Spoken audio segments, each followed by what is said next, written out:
G'day mates. Today I'll be showing you where to place your VCOM. Now for those of you that don't know what this device is, I'll tell you what it is. It's a bloody game changer, that's what it is. It's an absolute ripper and it's designed to take the pain in the ass out of CPAP therapy because let's be honest, it's a raw pain in the ass.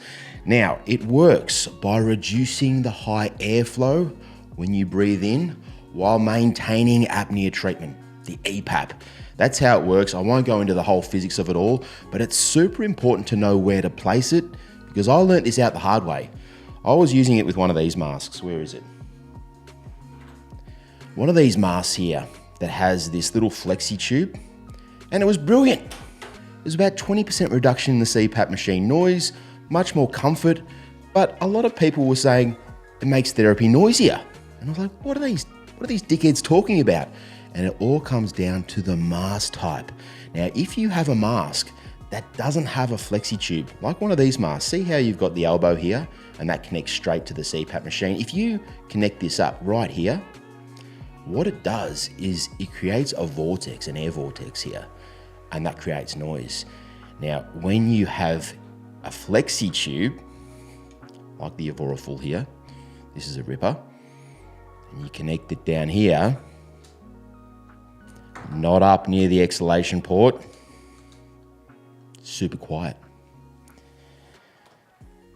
So depending on your mask style will depend where you place this device. And we've got a little Frankenstein desk going on here, okay? And I'll be showing you some kick-ass hacks that you can use with this VCOM, and it will change your therapy. I'm about to release some incredible results that are going to blow your mind from the SleepHQ Pro community. I gave out about 10 of these to the members and said, hey, look, if you're struggling with mask leaks, if you're struggling with aerophagia, if you're just struggling with therapy in general, try this, let me know what you think. A whole bunch of other people have bought them as well and they don't want to remove them. 90% of people, once they put this in, they do not remove it because they enjoy therapy with this in the device. All right, so let's go through some scenarios, shall we? And I'll show you exactly what we can do. So like I said, if you have a mask that has a flexi tube like this, just connect it straight up, easy. If you have a mask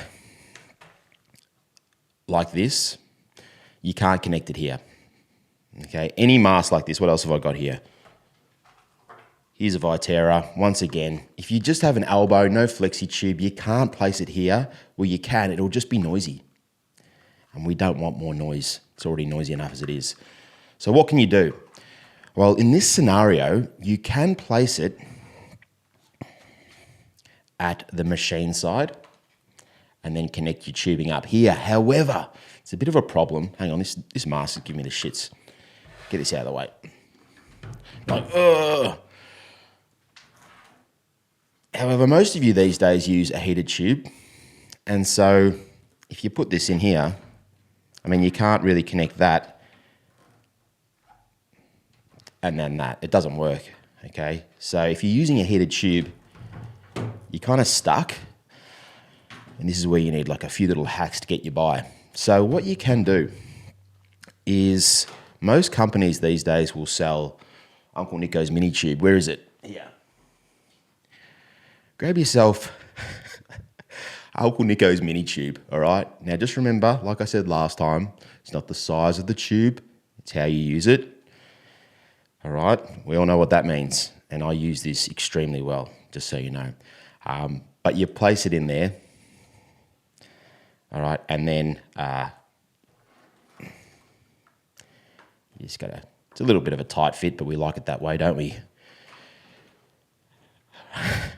Uncle Nico's R-rated show today. And you can see what I've done there. See, so now it's not at the elbow.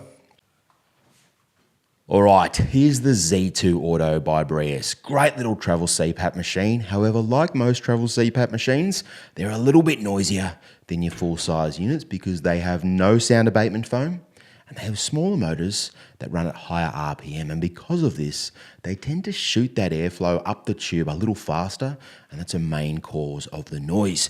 Now, because of this, Breas developed this It's called a Q Light, and it's essentially a CPAP muffler. Now, it does have foam in here. The foam is safe. It's not PEPUR foam. You guys need to understand that all CPAP machines have sound abatement foam, apart from the travel CPAP. But if for whatever reason you don't like foam, and I understand it, don't get yourself one of these, but they do work really well. So you connect it up. You could probably use this with other devices as well if you like. To the Z2,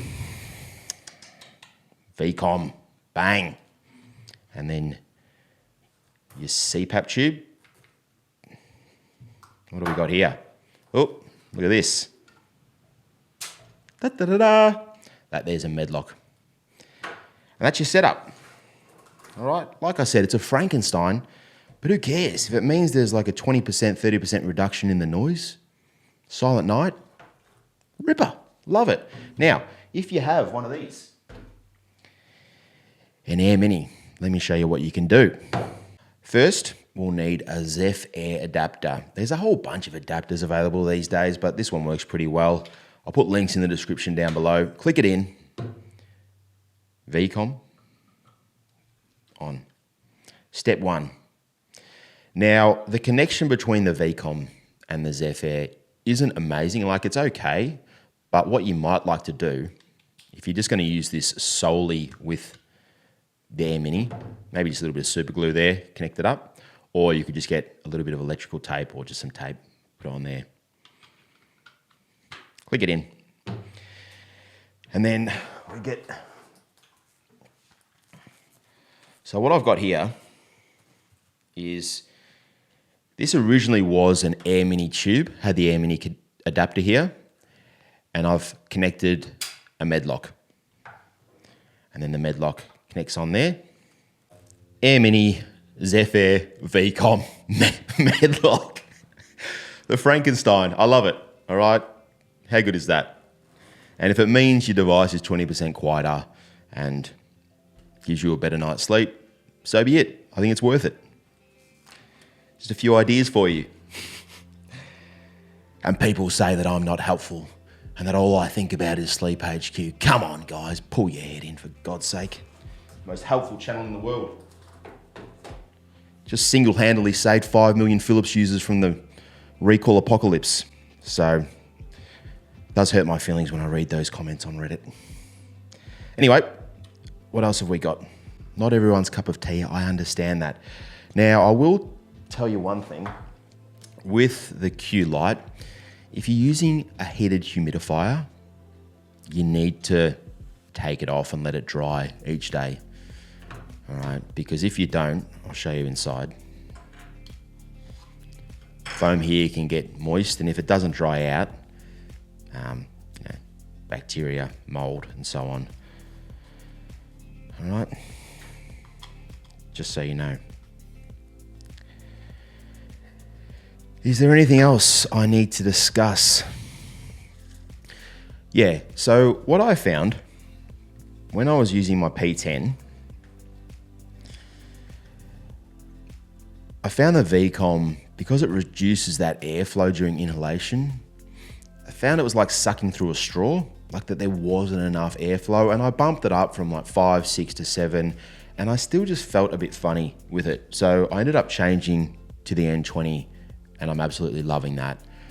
So I guess what I'm saying here is you might just have to fiddle around with your settings a little bit, especially your minimum levels in the beginning, because it does reduce that airflow a little bit, so you might need to bump them up a little bit.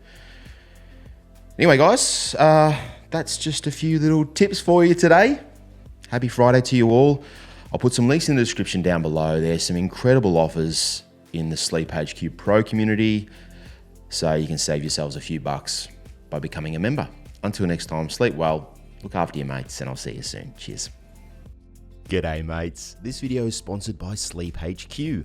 Upload, review, and share your detailed CPAP reports with anyone from anywhere. Visit sleephq.com and join our free community today.